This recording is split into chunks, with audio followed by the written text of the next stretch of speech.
Amor e amizade. Enganada na amizade e traída no amor, de Jane Austen. Carta primeira, de Isabel para Laura. Com que frequência, em respostas às minhas repetidas súplicas, para que você transmitisse à minha filha um detalhamento regular das desgraças e aventuras de sua vida, você disse: não, minha amiga, jamais atenderei seu pedido até que eu possa já não correr perigo de experimentar outras assim terríveis. Esse momento está chegando agora. Por certo, você completa 55 anos no dia de hoje. Se alguma vez é possível dizer de uma mulher que ela está a salvo de determinada perseverança, de desagradáveis amantes e de cruéis perseguições de obstinados pais, por certo, deve ser em tal momento da vida. Isabel. Carta segunda. Laura para Isabel. Embora eu não possa concordar com você na suposição de que nunca mais me verei exposta a desgraças tão imerecidas como aquelas que já experimentei, mesmo assim, para evitar a imputação de teimosia e má índole, vou satisfazer a curiosidade de sua filha e tomara que a fortitude com a qual sofri as inúmeras aflições de minha vida pregressa lhe provém ser uma lição proveitosa para o apoio daquelas que porventura lhe sucedam em sua própria vida. Laura. Carta terceira. Laura para Mariane. Na condição de filha da minha mais íntima amiga, creio que você tem o direito de conhecer minha infeliz história, que sua mãe tantas vezes me pediu para contar. Meu pai era um nativo da Irlanda e um habitante de Gales. Minha mãe era filha ilegítima de um fidalgo escocês com uma cantora de ópera italiana. Nasci na Espanha e recebi minha educação em um convento na França. Tendo alcançado meu 18º ano, fui chamada de volta por meus pais a meu teto paterno em Gales. Nossa mansão situava-se numa das partes mais românticas do Vale de Usk. Embora meus encantos estejam agora consideravelmente abrandados e um tanto prejudicados pelos infortúnios enfrentados por mim, fui linda outrora. Contudo, por mais adorável que eu fosse, as graças de minha pessoa eram as menores das minhas perfeições. De cada talento habitual a meu gênero, eu era soberana.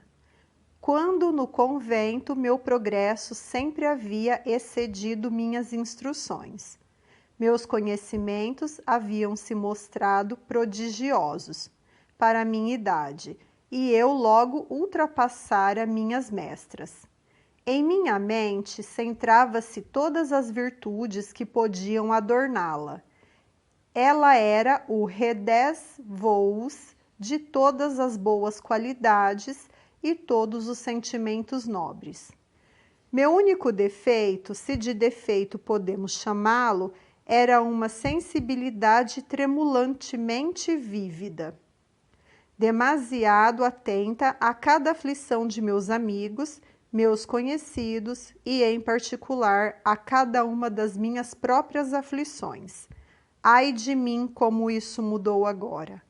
Embora meus próprios infortúnios, com efeito, não causassem menor impressão em mim do que jamais causaram, agora, no entanto, nunca sinto nada pelos infortúnios de outrem. Meus talentos também começaram a desvanecer. Não consigo nem cantar tão bem, nem dançar com a mesma graciosidade de outrora. E esqueci completamente o minuet della cor. Adeus, Laura. Carta quarta. Laura para Mariane. Nossa vizinhança era pequena, pois consistia somente de sua mãe. Ela provavelmente já lhe contou que, sendo deixada pelos pais em circunstâncias miseráveis, havia se retirado para Gales por motivos econômicos. Foi ali que nossa amizade teve início. Isabel tinha então 21 anos. Embora agradável, tanto na pessoa quanto nos modos, ela nunca teve cá entre nós um centésimo de minha beleza ou meus talentos. Isabel conhecera o mundo. Havia passado 2 anos num dos mais eminentes internatos de Londres, passara 2 semanas em Bath e ceara certa noite em Southampton. Cuidado, minha Laura, ela dizia com frequência. Cuidado com as insípidas vaidades e ociosas dissipações da metrópole da Inglaterra. Cuidado com os luxos despropositados de Bath e com o fedorento peixe de Southampton. Ai de mim, exclamava eu, como evitarei perigo aos quais nunca serei exposta? Que probabilidade existe de eu jamais provar as dissipações de Londres, dos luxos de Bath ou do fedorento peixe de Southampton? Eu, condenada a desperdiçar meus dias de beleza e juventude no humilde chalé de Usk? Mal passava por minha imaginação que o destino me faria tão breve trocar aquele humilde chalé pelos traiçoeiros prazeres do mundo. Adeus, Laura. Carta 5ª. Laura para Mariane.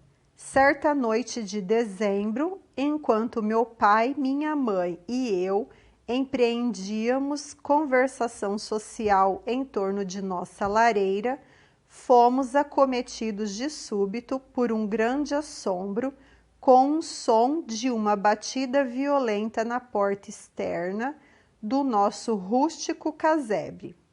Meu pai sobressaltou-se. Que ruído será esse? Disse ele. Parecem ser fortes pancadas na porta, respondeu minha mãe. É o que parece mesmo, exclamei. Sou da sua opinião, disse meu pai. O ruído parece certamente proceder de alguma violência incomum exercida contra nossa inocente porta. Sim, exclamei eu, não consigo deixar de pensar que só pode ser alguém que bate com intenção de entrar. Essa é outra questão, retrucou ele. Não devemos ter a pretensão de determinar quais seriam os motivos levando essa pessoa a bater. Entretanto, que alguém de fato bate à porta, disso estou em parte convencido. Nesse instante, uma segunda e tremenda batida interrompeu meu pai em seu discurso, alarmando, em certa medida, a mim e minha mãe. Não seria melhor irmos ver quem é? Disse ela. Os criados não estão em casa. Creio que sim, respondi eu. Certamente, acrescentou meu pai, sem sombra de dúvida. Deveríamos ir agora? Perguntou minha mãe. Quanto antes melhor, respondeu ele. Não percamos tempo, exclamei. Assaltou nossos ouvidos uma terceira pancada, mais violenta do que nunca. Estou certa de que alguém está batendo à porta, disse minha mãe. Creio que só pode ser o caso, retrucou meu pai. Julgo que os criados já retornaram, afirmei, tendo a impressão de ouvir Mary se dirigindo até a porta. Eu tinha razão em minha conjectura, pois Mary, entrando naquele instante na sala, informou-nos de que se encontravam à porta um jovem cavalheiro e seu criado, os quais, perdidos em seu caminho, estavam com muito frio e pediam licença para se aquecer junto ao nosso fogo. Não vai recebê-los? Perguntei. Tem alguma objeção, minha querida? Disse meu pai. Nenhuma neste mundo, respondeu minha mãe. Mary, sem esperar ordens adicionais, deixou de pronto a sala e depressa retornou, introduzindo ali o jovem mais formoso e amável que eu jamais contemplara. O criado ela manteve para si. Minha natural sensibilidade já se vira em grande grau afetada pelo sofrimento do desafortunado estranho, e tão logo comecei a contemplá-lo, senti que dele a felicidade ou a desgraça de minha vida futura, por certo, dependeria. Adeus, Laura. Carta 6ª. Laura para Mariane. O nobre jovem nos informou que seu nome era Lindsay. Por razões particulares, entretanto, haverei de ocultá-lo aqui sob o nome Talbot. Contou-nos que era filho de um baronete inglês, que sua mãe por muitos anos deixara de existir e que ele tinha uma irmã de tamanho médio. Meu pai, continuou ele, é um canalha mesquinho e mercenário. Somente aos mais especiais amigos, como este querido grupo, eu assim detalharia suas falhas. As suas virtudes, meu amável Polidori, dirigiu-se ao meu pai. As suas, cara Cláudia, e suas, minha encantadora Laura, induzem-me a depositar em vocês minha confidência. Fizemos uma mensura.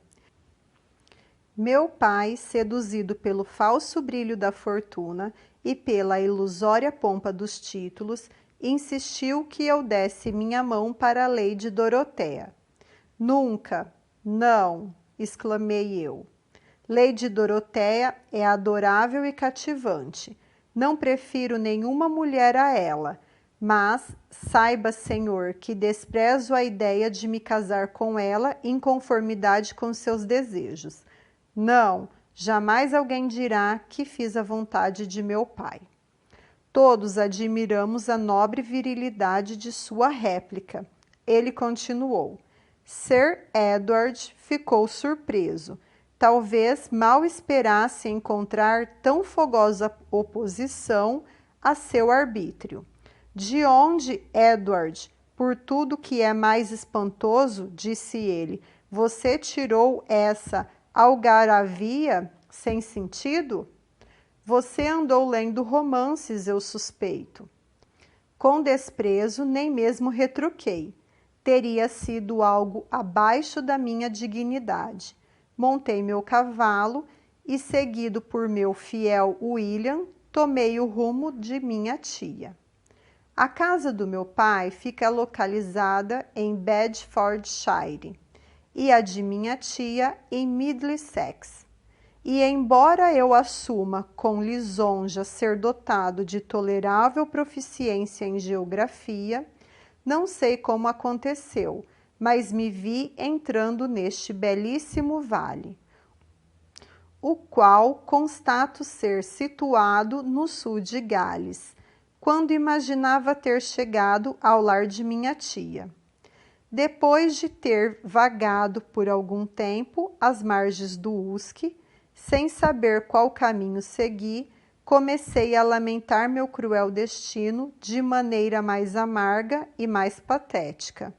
Agora estava perfeitamente escuro, sequer uma estrela se fazia visível para orientar meus passos, e não sei o que poderia ter me acontecido, não tivesse eu, por fim, discernido entre o solene breu que me cercava uma luz distante, a qual, mediante aproximação, descobri ser o alegre fulgor desta lareira.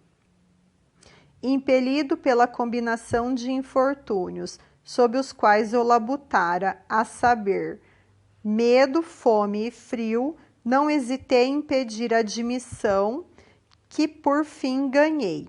E agora, minha adorável Laura, continuou ele, tomando minha mão, Quando poderei ter a esperança de receber a recompensa por todos os sofrimentos dolorosos enfrentados por mim durante o transcurso de meu afeto por você, ao qual desde sempre aspirei?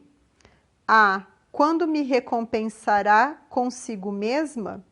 Nesse instante, querido e amável Edward, retruquei eu, fomos imediatamente unidos por meu pai, que, embora nunca tivesse sido ordenado, fora criado com vistas à igreja. Adeus, Laura. Carta 7ª. Laura para Mariane. Não permanecemos no Vale de Usk, senão por poucos dias após nosso casamento. Depois de dar um emocionante adeus ao meu pai, minha mãe e minha querida Isabel, acompanhei Edward até a casa de sua tia em Middlesex. Filipa recebeu a nós dois com todas as manifestações do amor afetuoso. Minha chegada foi de fato uma surpresa agradabilíssima para ela, pois não só se encontrava na mais completa ignorância quanto ao meu casamento com seu sobrinho, como nunca sequer tomara o menor conhecimento da existência de tal pessoa no mundo. Augusta, a irmã de Edward, estava visitando-a quando chegamos. Julguei-a como sendo exatamente tal qual seu irmão a descrevera, de tamanho médio. Ela me recebera com a mesma surpresa, mas não com a mesma cordialidade de Filipa. Havia em sua recepção a mim uma frieza desagradável e uma reserva proibitiva, que era igualmente perturbadoras e inesperadas. Nos modos dela e na postura para comigo, naquele primeiro encontro, numa dose de interessante sensibilidade ou amável simpatia, teria distinguido nossa apresentação uma à outra. Sua linguagem não era nem calorosa, nem afetuosa, suas expressões de deferência não eram nem animadas, nem cordiais. Seus braços não se abriram para me receber em seu coração, embora os meus tenham sido estendidos para pressioná-la junto ao meu. Uma sucinta conversação entre Augusta e seu irmão, acidentalmente ouvida por mim, intensificou minha aversão por ela e me convenceu de que seu coração não era mais formado para os laços brandos do amor do que para o terno intercurso da amizade. Mas você crê que meu pai algum dia irá se conformar com essa união imprudente? Perguntou Augusta. Augusta, disse o nobre jovem, eu pensava que sua opinião a meu respeito seria melhor, sendo-lhe impossível imaginar que eu poderia me degradar tão abjetamente a ponto de considerar a concordância de meu pai em qualquer de meus assuntos, sejam eles importantes ou do meu interesse. Diga-me, Augusta, com sinceridade, alguma vez me viu consultando as inclinações dele ou seguindo seu conselho na mais banal das insignificâncias desde meus 15 anos de idade? Edward, respondeu ela, sem dúvida se mostra acanhado demais no louvor a si mesmo. Desde os seus 15 anos apenas, meu caro irmão, concedo-lhe total absolvição desde os seus 5 anos de idade, de que jamais ter contribuído voluntariamente para a satisfação de seu pai.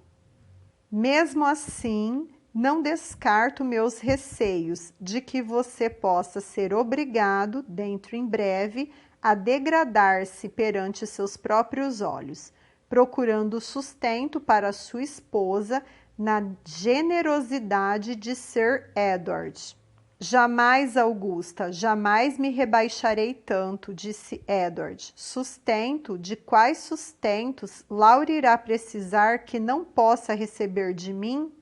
Somente os sustentos muito insignificantes, de mantimentos e bebida, respondeu ela. Mantimentos e bebida, exclamou meu marido, de modo desdenhoso e muitíssimo nobre. E imaginas tu, então, não existir outro sustento para uma mente exaltada, como no caso de minha Laura, de que o mesquinho e indelicado emprego de comida e bebida? Nenhuma que eu conheça como tão eficaz, desenvolveu Augusta. E você nunca sentiu, então, as aprazíveis dores de amor, Augusta? Disse meu Edward. Acaso parece impossível para seu vil e corrompido paladar subsistir com amor? Não consegue conceber o luxo de viver todas as aflições que a pobreza pode infligir na companhia do objeto de seu mais terno afeto? Você é ridículo demais, disse Augusta, para discutir comigo. Entretanto, talvez com o tempo acabe convencido de que... Nesse instante, fui impedida de ouvir o restante de sua fala, pelo aparecimento de uma jovem muito bem apessoada, introduzida no recinto pela porta junto ao qual eu estivera escutando. Ao ouvir seu nome ser anunciado como Lady Dorothea, de pronto abandonei meu posto e a segui rumo à sala, pois eu bem lembrava tratar-se da dama oferecida como esposa para meu Edward, pelo cruel e implacável baronete. Conquanto a visita de Lady Dorothea visasse nominalmente a Filipe e Augusta, tenho certa razão de imaginar que, inteirada do casamento e da chegada de Edward, me ver era um motivo principal de sua vinda. Logo percebi que, embora adorável e elegante em sua pessoa, e embora afável e polida em seu trato, ela pertencia no tocante à delicada emoção, ternos sentimentos e refinada sensibilidade, à categoria inferior de criaturas na qual Augusta era integrante. Não permaneceu senão por meia hora, e no decurso de sua visita, nem me confidenciou qualquer um de seus pensamentos secretos, nem solicitou a mim que lhe confidenciasse qualquer um dos meus.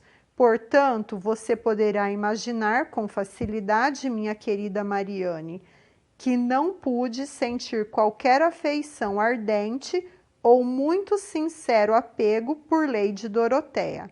Adeus, Laura.